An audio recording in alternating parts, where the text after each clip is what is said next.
Hi friends, எல்லோரும் எப்படி இருக்கிறீங்க? நல்லா இருப்பீங்கன்னு சொல்லிட்டு நம்புகிறேன். இன்றைக்கி ஒரு சின்னதாக எனக்குள்ளே ஒரு டவுட் வந்தது, அதை தான் உங்கள்கிட்ட கிளியர் பண்ணிக்கலாம்னு சொல்லிட்டு கேட்குறேன்.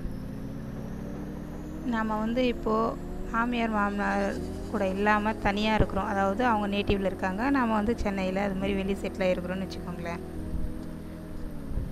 ஆக்சுவலி பார்த்திங்கன்னா, ஒரு திருவிழா வருது, இல்லை மந்த்லி ஒன்ஸ் அது போலலாம் நம்ம போய் எப்படியும் ஹஸ்பண்ட் நம்மளை கூட்டின்னு தான் போவாங்க. போய் அவங்களெலாம் பார்த்துட்டு தான் நம்ம வரோம், நம்ம தானே.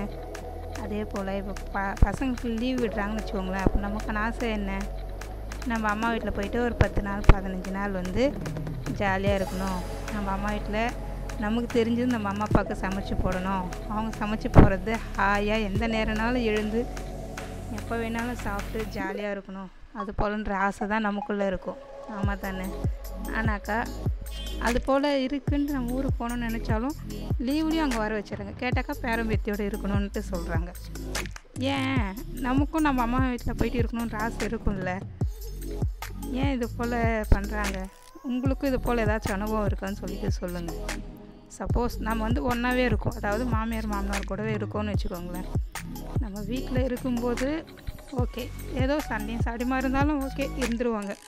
சப்போஸ் நம்ம அம்மா வீட்டுக்கு கிளம்ப போகிறோம் அப்படின்னாலே அவங்களோட முகத்தில் இருக்க அந்த கோவத்தையும் வெறுப்பையும் பார்க்கவே முடியாது. ஏன் இது போல் பண்ணுறாங்க? அதே அவங்க பொண்ணு வரணும்னு அவங்க ஆசைப்பட்றாங்களா, அதே மாதிரி நாமளும் நம்ம வீட்டுக்கு போகணும், நம்ம அம்மா அப்பாவும் நம்மளை எதிர்பார்ப்பாங்கன்றது ஏன் மாமியாருன்ற போஸ்டிங் வந்துட்டால் மட்டும் அப்படி மாறிடுறாங்கன்ட்டு எனக்கு தெரியல. உங்களுக்கும் இது போல் டவுட் இருந்தால் சொல்லுங்கள். கோலம் பிடிச்சிருந்தால் லைக் பண்ணி சப்ஸ்கிரைப் பண்ணுங்கள். பாய்.